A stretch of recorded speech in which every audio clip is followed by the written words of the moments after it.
Hey, how's it going, everyone? So, from today's title, you can see we're doing Texas Chainsaw Massacre Next Generation.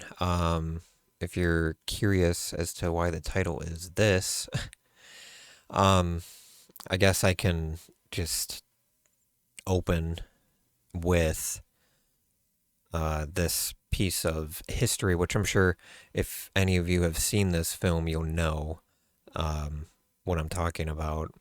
But so this film released in 95 and it did terrible at the box office. And so they shelved it basically. I don't know how many weeks it was in the theaters, maybe like a couple, and then they shelved it because it wasn't making any money whatsoever. And then Jerry Maguire came out with Renee Zellweger in it, and they took advantage of that because once Jerry Maguire came out, Renee Zellweger was, you know, a big star in the scene, so they re-released it, and it still didn't make any money. So when it was originally released as the director's cut, it was called The Return of the Texas Chainsaw Massacre, and then I don't know if they like renamed it during the re-release after Jerry Maguire, but yeah. So that's essentially why it was called this, because that was its original title. Um, but yeah, this movie has Renee Zellweger and Matthew McConaughey, two big name stars. Um, I believe so. McConaughey's first like big role was Dazed and Confused in '93. This was in '95, so just 2 years before. And Renee Zellweger was also in Dazed and Confused. She was more of like a background um, character. She showed up, I think, at least twice for sure. Uh, but towards the end of the movie is where you can kind of see her better because the first time she shows up, she's just passing by, and you can like if you see her face, you'll know it's her. Um, but yeah, they both went to college at the same uh, university together, these two, and so that's kind of why they're in the same films because it's nice. Like if you have, you can have an actor and an actress um, come and audition. Like it's kind of like a one stop shop for that's these types of situations.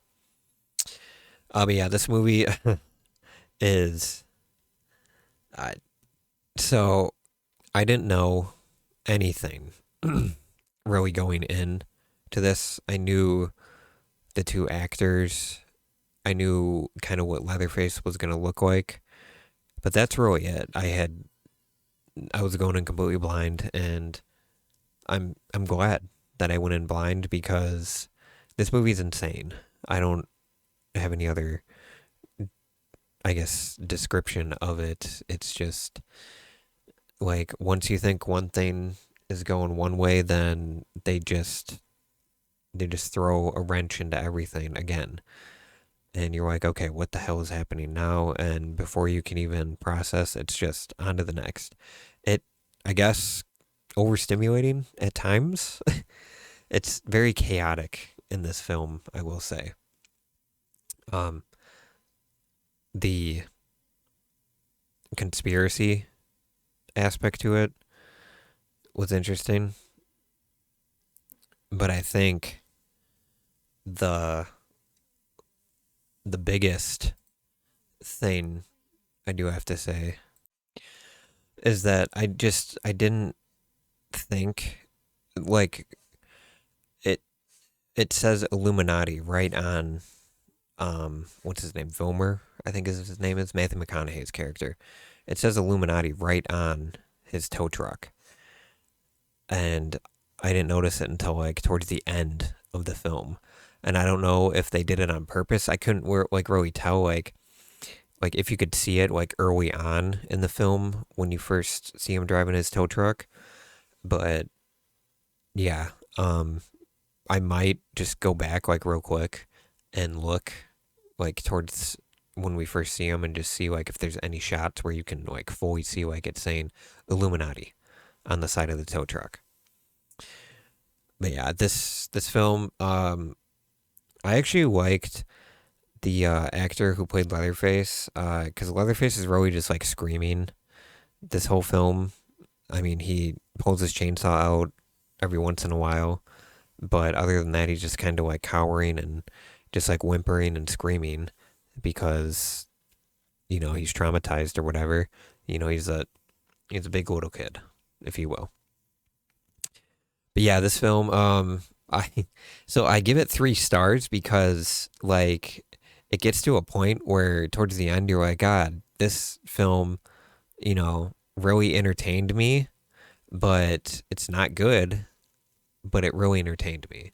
And I think entertainment value over this just being a pile of shit, I feel like outweighs it. So I wouldn't say it's so bad it's good, but it's definitely towing the line there. Okay, so I just want to read a couple of these here. This movie stars Matthew McConaughey. Blah, blah, blah, blah. This movie was a fun movie to watch. It absolutely bonkers. Matthew McConaughey delivers the best performance in his acting. As Leatherface somehow screams all the time and later on becomes a woman in a black dress and lady skin. Yeah. So yeah. Some people would honestly say that this is McConaughey's like best performance because he's just so like balls to the walls crazy, and you can just tell like he's eating every little bit of this performance up because like that's just what he does in these types of roles, and I love it. But yeah, this film, uh, watch it if you want. I would say you only really have to watch it if you just want to like say like I've seen all the Texas Chainsaw Massacre movies, but I mean you can skip it. I feel like after the second one, you get a taste of what the films are just going to be like the rest of the time. So, yeah, you can just watch the first and second one and not even have to worry. But I would say give this a watch for sure.